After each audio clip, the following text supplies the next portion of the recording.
So gamifying your work, a lot of people think that work and play are opposites. And what I hope to prove to you today is that they don't have to be different. That if you bring play into your work, you can actually get more done because you're enjoying it. You know, if we don't enjoy our work, it's harder to get it done. If you might have a long list of stuff that's left undone, and it's just gnawing at you because the bigger the pile gets, the lower your motivation to achieve it. But I like to take my advice from the Seven Dwarfs on this, that if you whistle while you work, you can get a lot more done. I mean, these short little guys, they had to work in a coal mine every day. And most of them didn't grumble the whole time. Grumpy did, but that's because, he had to stay in character. But most of them were able to find a way to enjoy some of the dreariest work. When we met them in the movie Snow White, they were all happy, except for Grumpy. Happy especially was happy. And it was easy for them to stay in character because they enjoyed what they were doing. Now, I really resonate with this philosophy because I started my career as an acrobat in the circus. And my work was play. So I've always seen my work as a game. Games are everywhere around us. We play games and we watch games all the time. Every sporting event is a game, whether we're playing it or whether we're watching it. Just watching a game is something that you have an inherent drive to do. You don't need to be bribed with a paycheck to go watch a game. There's something in you where you just want to do it. We've got board games and video games and reality TV. The games capture our attention. And what I want to share with you today is how to change this attention in our work so that you don't have to be bribed into doing your work. You have an internal motivation to participate in your work. Dr. Jason Fox wrote a book called The Game Changer, and he said, people don't play games to avoid work. People play games to engage in well-designed work. Every game, he says, has these three components: goals, rules, and feedback. Anything that has goals, rules, and feedback, that's a game. Which means at work, it's a game. But the problem with work is our goals are often ill-defined. The rules are unclear, and the feedback is inconstant if we get any at all. So if we can define better goals, have clearer rules that incentivize us to participate, and we get dynamic iterative feedback as we work, then we can have a game that we enjoy, that we happen to get paid for. I love what Dr. Stuart Brown said. He said, the opposite of play is not work, it is depression. So let's play a game right now. We're going to play a game, just the group of us here together. And I'm going to paste a question here in the chat box. Normally I would do this in breakout rooms, but there are, oops, here we go. There we go, boom. Since there's not very many of us today, we're just going to do this here in the main session. How many things do we all have in common? Let's find out. We're going to take 2 minutes and find out how many things we all have in common. Anybody can nominate. What do we all have in common?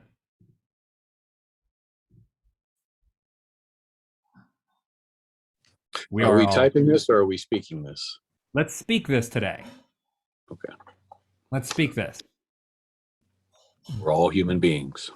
We are all human beings. That's one. We're all on this webinar together. We're all on this webinar. That's two.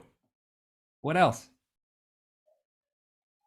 I said I'm more and near women. I'm sorry, Mike, but that and you Half and of Mike, us? men. Yeah, half, Let's get a 50%. half a point for that. We're at 2.5 points. Did anybody drink coffee this morning? Not everybody drank coffee. How about a hot beverage? Yeah, okay, so that's 3.5. What else do we have in common? We all eat food. We all eat food. Well done, that's 4. What else? I got a whole list. We all put our pants on the same way. We put our shoes on the same way. You know what I'm saying? We all have emotions. We all have emotions. That's 7. Mhm. Who's got kids? There you go. Everybody's got kids. Well done. That's 8. Go. Cats Who's and got a dogs. son? Pets. Pets? No pets? No son. 2 daughters. Daughters. Who has daughters? Mhm. Everybody's got a daughter. That's 9. What's one more? We all have indoor plumbing. Boom. 10. I'm assuming everybody's got indoor plumbing on if you're on a webinar. Yeah? Internet. Electricity was a given. Internet, Mike. Yeah, exactly. Internet. Yep. Great. Great. So check in with yourself right now. Is anybody feeling Zoom fatigue? No. Something just happened. We shared an experience together. We asked, what do we have in common? We created a little culture through our shared collaboration. This is what games can give us. It can give us overlaps between people on a team where we find common ground. Now, I love using games because I get bored if things are not interesting. So I have to gamify everything so that I can trick myself into doing the hard yards. And you probably have a long list of boring things that are left undone and relationships that are withering. Games can fix that and give you a way to enjoy your work. Let me put a spotlight on so I can get bigger here. Boom. I love this word, enjoy, because to me it sounds like an infusion of joy into whatever you're happening to do. And a lot of people consider their work as drudgery or toil as default. And I just don't think that's the right perspective. You know, productivity can feel like a grind if we treat it that way. And play can feel silly, but it can be effective in deepening relationships and refreshing our mental state. Sir Richard Branson said, "I've never really understood why so many people separate work and play. It's all living. We should be able to have fun at work and bring out the best in each other."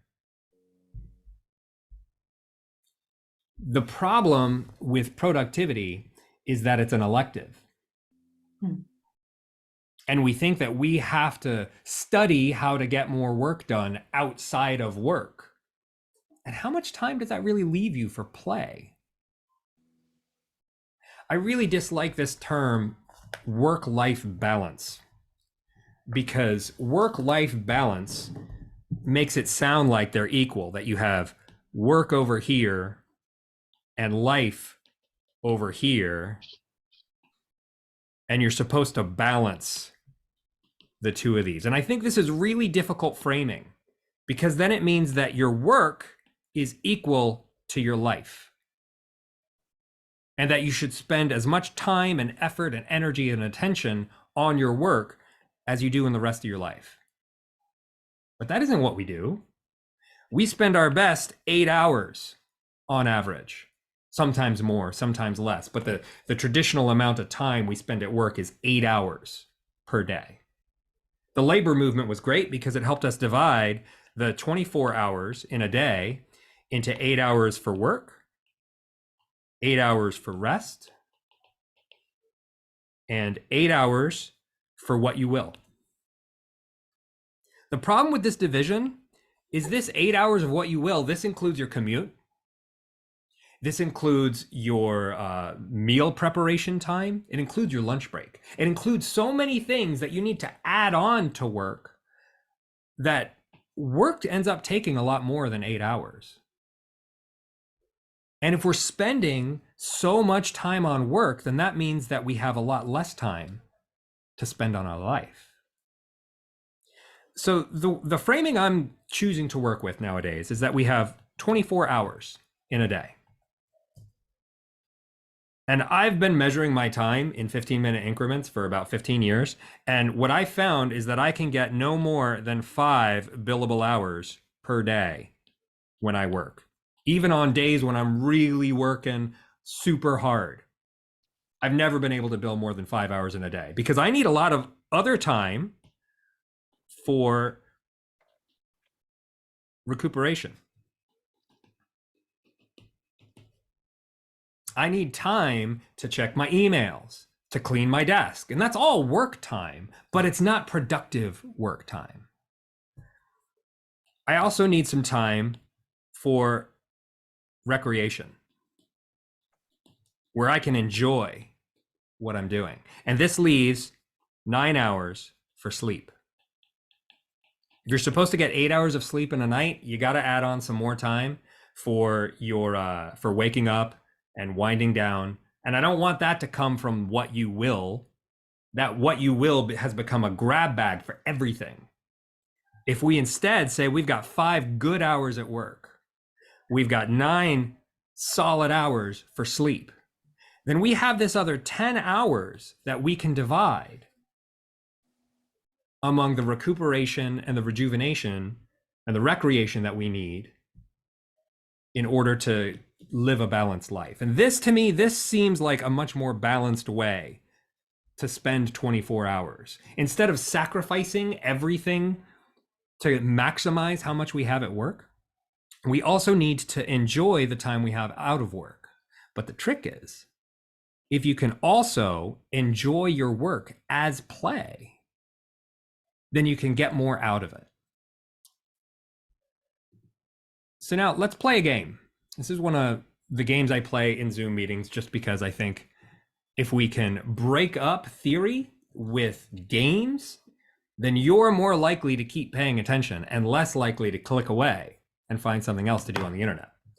So what we're going to do is rock, paper, scissors. And everybody's going to play against me. Okay?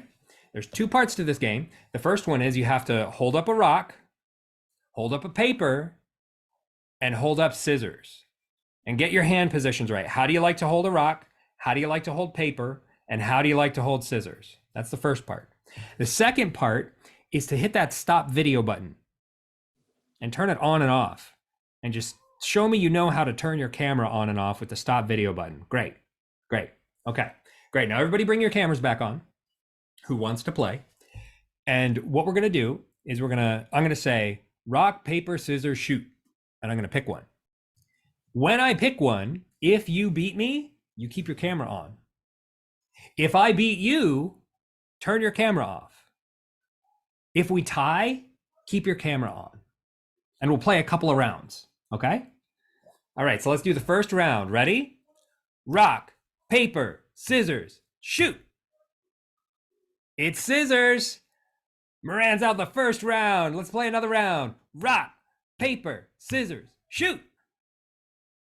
It's paper. Well done. Final round. Me and Mike. You ready? Rock, paper, scissors, shoot. Boom. Gotcha, Mike. Well done. Okay, everybody bring your cameras back on. So that's an easy game you can insert into any virtual meeting. And what a game does is it gives us the opportunity to shift our perspective, to come out of all of the work that can drag us down. You know, I'll give you an example here. I was working with a company, a government agency here in New Zealand, and they had this 8-day workshop that people were really bored in. And so they said, how can we make this more engaging for our attendees? Because it was a half-day workshop. They were doing it 8 days in a row, and people were just zoning out, and they were not paying attention. And this is an example of what one of their slides was like. Oh, not that slide. That's my slide. That's not the bad one. This is the bad one. Here we go. Oh, sorry for infinity mode. Need to hit the spotlight and bring you back here. Boom. There we go. So this was what their slide was like. A whole bunch of bullets, like a lot of content. And they would read, the facilitators would read these bullet lists and they would wonder why people aren't having any fun. And so what I did is I said, let's break up this content into a manipulative game. And everybody got a link before they got to that slide.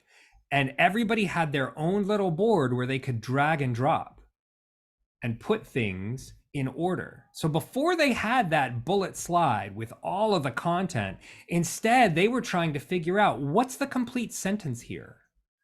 What do I want to focus on, the aspects of flourishing or focus on the primary care team? That can't be right.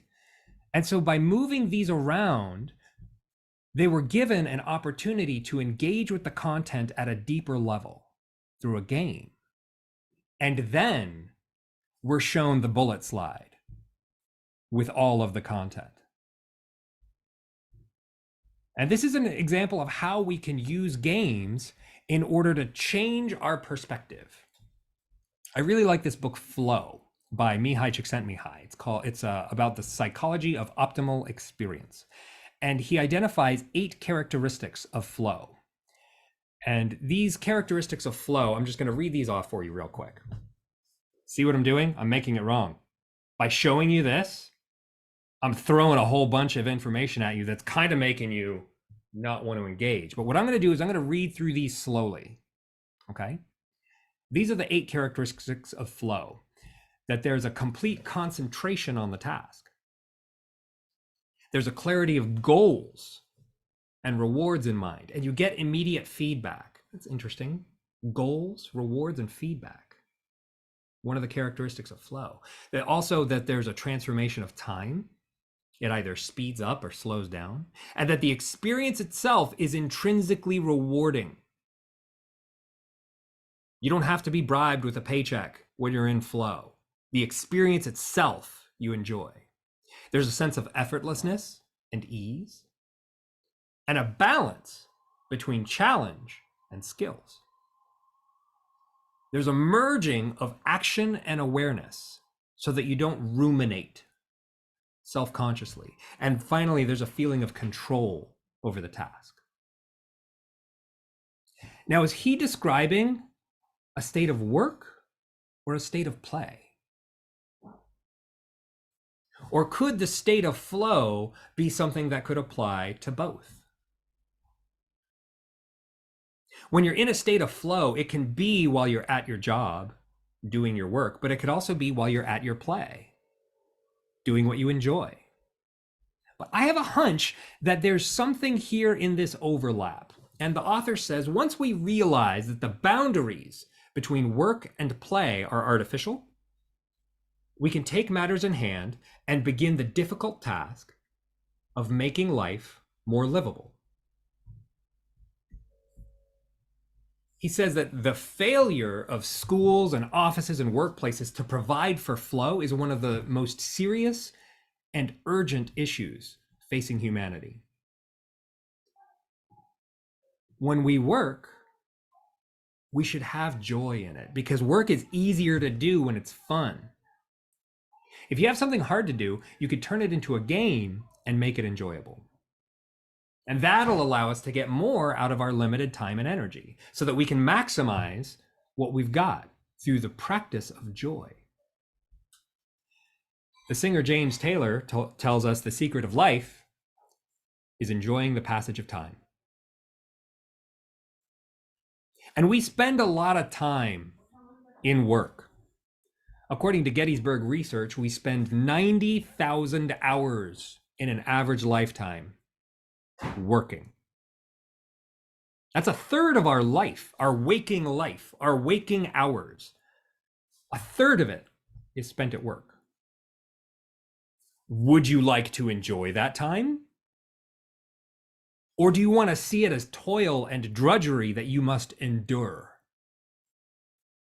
We've seen in a lot of workplace environments that play helps us improve the collaboration on a team. It helps us develop stronger relationships. And collaboration is a place where play naturally flourishes. If we view our work as a game, because we're looking at it the right way, we might discover that a project is not well-designed work. And it's through collaboration that we can discover this, that we can learn more about our teammates, that we can develop stronger relationships. Viola Spolin says that play touches and stimulates the whole person, or it stimulates vitality, awakening the whole person, mind and body, intelligence and creativity, spontaneity and intuition. And isn't this how we want to show up to our work? Isn't this what we want out of our team? Their whole self? What I love so much about play is that it makes some really incredible transformations. You know, there's the team and there's the work, right? And each of these overlaps with the other. But then there's you. There's you participating in the work. And in these overlaps, we find capacity of how much you can do. That's an ugly arrow. Let me make that pretty. Boom. In the overlap between the team and the work, that's your culture. No, I'm sorry, that's not culture. I got that backwards. That is collaboration. And here in the overlap between the team and you, that's culture. Now, the interesting thing is there's a final overlap where all of these circles meet. And that's play. When you bring play into your work, you increase the overlaps of capacity and collaboration. When you play a game, when your team plays with you, these overlaps of collaboration and culture and capacity, they increase as well. You don't need to increase the workload. You don't need to increase the amount of hours that you bring to it. With the same hours and the same team and the same work, bringing in play improves the capacity of the team to do good work together. And so this is why I'm bringing this message of playful productivity, is because I think that it could help us transform how we participate in working. There was a study done by Harvard Business Review in 2011, and they discovered something called the progress principle. They were analyzing this data from, oops, I'm not showing you my slides. Let me slide this over here. Slides. So the progress principle was uncovered in Harvard Business Review in 2011, and they analyzed the journal entries of 50,000 employees across multiple companies and multiple industries to find out what happened on the days that the employees rated themselves as the most satisfied and the most effective. And executives all were expecting, when they got a raise, when they got a bonus, when they got sit downs with the higher ups, they expected all these things that they didn't find. It turned out that what made people feel the most effective and satisfied with their job was a meaningful sense of feedback on their work. On the days when they learned how their progress was going, when they discovered what impact their work had on the organization, on the customers, on themselves, the measurement of progress turned out to be the single most defining factor in the satisfaction of employees. And progress is measured in games in some really interesting ways. I have a whole lot of material on the neuroscience of incentives because I do a lot of gamification work. And I talk about the hormones that are released in the brain and the emotions that you feel in the storytelling stages. And I'm not going to go through all this today, but I do want to focus on the 5 incentives that can be used with brain chemistry to get people engaged. And the first one is chapters. What chapters do is they break a large goal into smaller sub goals. So that instead of having this huge journey in front of you, you have a couple of steps. And every time you achieve those couple of steps, you get that satisfaction boost, that dopamine hit that says, great, you've completed something. And if you divide a big task into small chapters, then you can insert rewards at every stage of the journey. And these rewards can take a lot of different forms. In gamification, we use experience points as a way to measure rewards, because you can use experience points to measure a great many things. There was a movie called Scott Pilgrim versus the World where he had to fight his 7 evil exes. And every time he defeated one of his girlfriend's 7 evil exes, he got some experience points. And it would make him into a higher version of himself. This is a brilliant movie, by the way. Scott Pilgrim versus the World. It takes video games and puts it into modern life in a way like nothing else. But what I appreciate so much about it is that it shows us Scott Pilgrim as he levels up, as he becomes a progressively greater version of himself. And the feedback of every chapter on that journey keeps him engaged. In martial arts, they use belt levels to define how you're progressing from beginner to expert. The beginner wears a white belt, and in ancient Japan, he would travel around and fight so many enemies that eventually his belt became stained and became black. And that's where the belt system came from. And then people put chapters in a couple of centuries ago, defining these different levels on the path from beginner to expert. It helped people stay engaged more. They didn't have to spend 10 years studying to become a black belt. They could spend 1 year to become a yellow belt and another year to become an orange belt. So when it got tough, that nearby sub-goal completion kept them engaged. I really like assigning badges for every level that somebody attains. I was a Boy Scout and I loved merit badges because anytime I got a new skill, I could show it off on my sash. And I prided myself for being the Boy Scout in the troop with the most badges. I wasn't the highest rank, but I had the most random skills because that's what incentivized me. Other boys in the troop, they wanted to be an Eagle Scout and get the highest rank, but I didn't care about the rank. I cared about the badges. And badges give us a lot of progress using the SCARF model. The SCARF model was developed by Dr. David Rock, and he said that we are always moving towards status, certainty, autonomy, relatedness, and fairness. And if there's a reward that gives us status, that gives us certainty, that provides autonomy so we don't have to be told what to do, that gives us relatedness so we feel closer to other people, and that validates the justice of our situation through fairness. He said that people are incentivized to move towards these qualities, and if you threaten these qualities, it will disincentivize them to participate. So this is how we keep people engaged on their way to the finish line. And this is the final gamification tactic that I want to share with you today, that the finish line, it gives us a goal to shoot for. You know, there are not very many people who have run as their best time ever a mile in 4 minutes and 10 seconds. Because the 4-minute mile is this milestone. It's like the 2-hour marathon.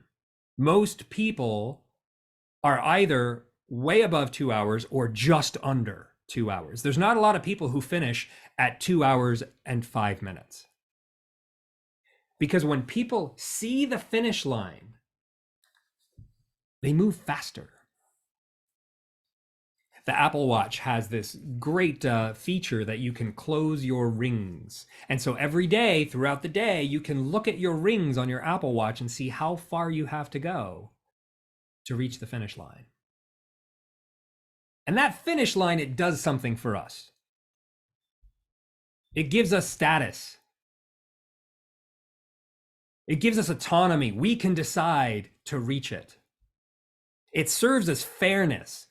It's the dividing point between not done and done. And that finish line has magic in it. The poet Robert Browning says, man's reach must exceed his grasp, or what's a heaven for? That distance between where we are now and where we could go, using that gap, that's one of the ways that you can level up. So let's play a game. I'd like you to get a sheet of paper, and I'd like you to write 3 things that are on your to-do list. These could be things that are on your to-do list right now that you know you have to do. You can go and look at your task manager, and I want you to write down 3 things. Ideally, these are things that you're putting off, that you have not been doing yet. Go ahead and write those 3 things down. Okay.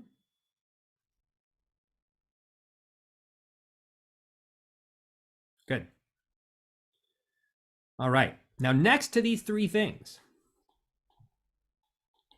I want you to write 3 rewards that you can give yourself for accomplishing all 3 of these things.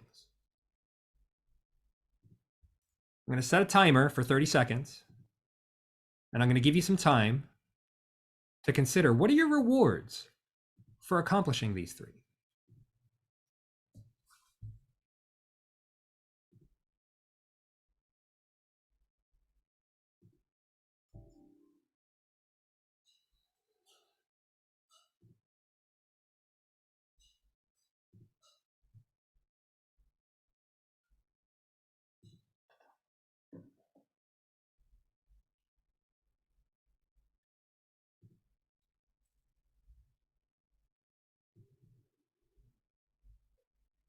All right. Great work. Great. This is an easy example of how you can gamify your work. You assign rewards for tasks that you need to do. And I find this very effective with tasks that you're procrastinating. Because sometimes it's just that little reward that we need. Maybe it's something that feels a little indulgent. You know, like you wouldn't really give it to yourself, but now you can. You can assign those indulgences as rewards for doing the hard work. And what you've done now is you've created a little game to play. And I'm going to share with you some other games that I found effective in gamifying work. And this first one comes from this book, The 4 Disciplines of Execution. And this was written by Sean Covey, who's the son of Dr. Stephen Covey, who wrote The 7 Habits of Highly Effective People, and 2 other business consultants that he works with in the Franklin Covey empire.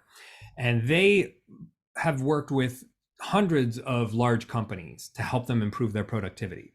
And they uncovered these 4 disciplines that were common in all of the companies that achieved a lot. And these were the 4 disciplines: to focus on the wildly important, to act on the lead measures, to keep a compelling scoreboard, and to create a cadence of accountability. Now, we can dive deep in all of these, but I want to focus on number 3, keep a compelling scoreboard. I mean, why do we have a scoreboard at outdoor sports games? It's so everybody can see the progress. And knowing that progress helps incentivize you to participate and keep going. And I'm going to share with you one of my favorite games that I use when I want to get things done. And this is called a star sheet. That's what I call it, because I use gold stars. I went to public school when I was a kid, so I'm a sucker for a gold star. But you don't need star stickers. You can actually just do this with any sheet of paper. You draw a line down the center, and then you divide those halves in half. And then you divide those halves in half. This is how you make a star sheet. You divide it into 8 sections. Okay? And then on the top, you skip the first box. And then you write Monday, Tuesday, Wednesday, Thursday, Friday, Saturday, and Sunday. Okay? So this is going to be your week. These are things that you want to track through the week. And then you can draw a lot of rows. Now, this is all you need for a star sheet. And you can put this up in your office, on the back of your office door. That's where I keep mine. You can put it up anywhere you can see it, but it has to be seen. This can't be hidden away in a drawer. The purpose of this is to keep a compelling scoreboard. Okay? In this first column here, you're going to write everything that you want to do on a daily basis. This might be doing 20 push-ups, or it might be making 10 phone calls, or it might be emailing the boss, or whatever it is. You can use this compelling scoreboard to track your activity. So that today is Thursday, and did I do 20 push-ups today? I'm going to draw a star. Or if I have the stickers, I'm going to go ahead and put a sticker there. I really like that tactile kinesthetic feeling of putting something on there. I find that really rewarding, but I don't want you to keep yourself from doing this because you don't have a star sticker. You can just draw a star and keep a compelling scoreboard of everything that you're doing. My favorite part of this game is doing rewards on Sundays. I can say if I do 20 push-ups 5 days in a row, then I'm going to give myself a glass of wine. Or if I make 10 phone calls a day for 7 days, then I'm going to spend lots of time on Twitter. Whatever it is, you just put up your reward right here so that throughout the week you can look at your compelling scoreboard and you can say, this is what I need to do to achieve my reward. And you get this dynamic feedback moment by moment throughout your day.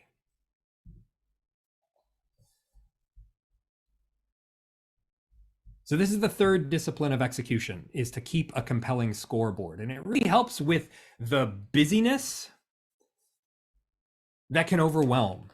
You know, when you have so much to do and you don't know what to do next, it can keep you from doing anything. And so I really like referring to the books on my productivity bookshelf when I feel that overwhelm. There's 4 books in my Playful Productivity program. It's a 4-session program where we talk about each one of these books. Sorry, I'm blocking the first one here. The first one is Dr. Stephen Covey's First Things First. And this is the first of his 7 habits of highly effective people, is working on the first things first. He uses the Eisenhower decision-making quadrant for deciding what to do. Some things are important and other things aren't. Some things are urgent and other things aren't. And based on its importance and its urgency, you can decide to do it, to plan it, to delegate it, or eliminate it. The second book in the Playful Productivity program is Getting Things Done by David Allen. And this is a fantastic book. There's a whole lot to it, but it's all based around the inbox, which is one central repository for everything. Every idea, every task, everything goes in the same inbox. So when you have the idea, you don't have to pause and figure out what to do with it. You can just put it in the inbox and then process your inbox as you're going through your work. This is the work, is working through the inbox. And where do things go? Well, you ask yourself two questions. Can I take the next action? And can I do this in 2 minutes? Based on your answer, you either do it, delegate it, defer it, or delete it. Now, I'll give you a way to get these slides at the end of the presentation. If you're watching this on the replay, there should be a button somewhere nearby. But this is a very crude explanation of the getting things done system. It's actually kind of complicated, but once you study it, it's remarkably productive. I started using this 15 years ago after I first read the book, and it revolutionized my productivity. The third book in the Playful Productivity program that I teach is the 4 Disciplines of Execution, which we talked about earlier. And the fourth is the 25-minute meeting by Donna McGeorge. And I love the simplicity of this agenda. Scheduling a meeting for 25 minutes means that you have a 5-minute break between meetings. And using this as a default, it helps you stay on task. You spend 12 minutes scanning the topic. What is it that we're talking about? What do we need to know?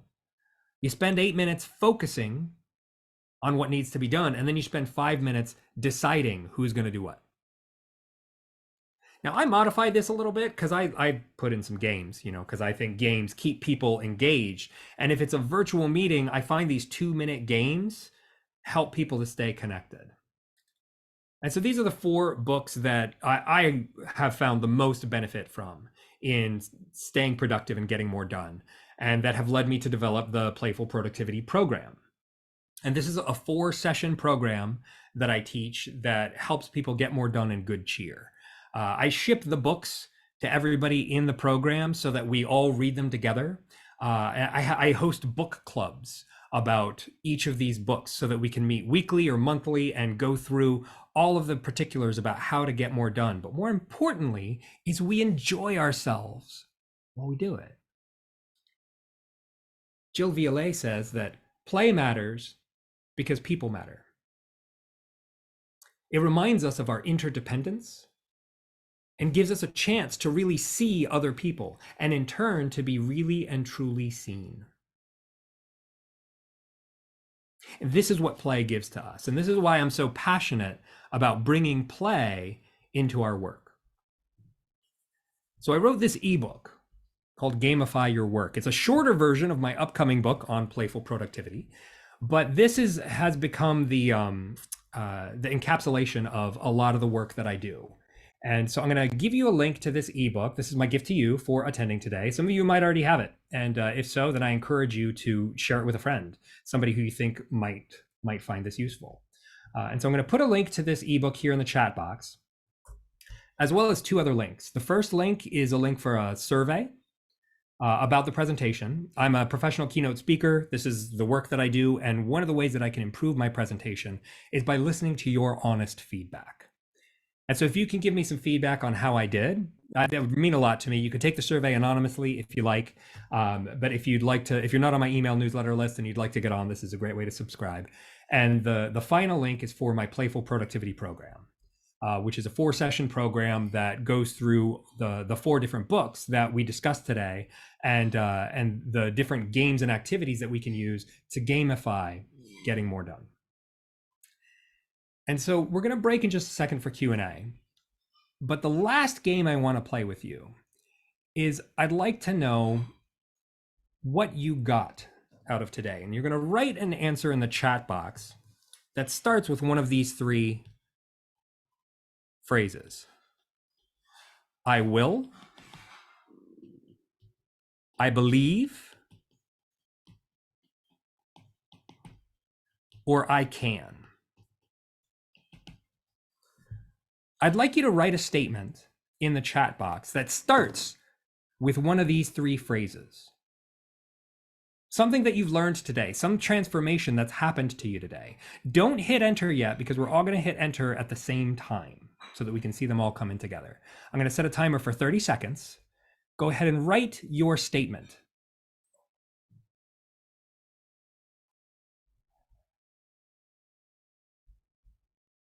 Sorry, I even posted it. It's all good.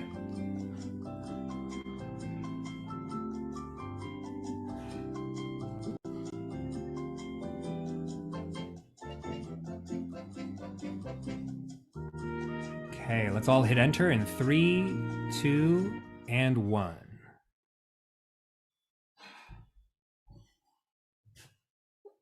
Excellent. Great. Great. This is fantastic. Awesome. Well done, everybody. So my hope for you today is that you take some of the ideas and insights that you've learned and that you get more done in good cheer, that you find more ways to enjoy your work and that you share those methods with others. Because if you can enjoy your life more and you can convince others to enjoy the time that you share with them together, then that raises the level of joy on the planet. And that's really what I want to see, is I want to see all of us enjoying both our work and our play to get more done.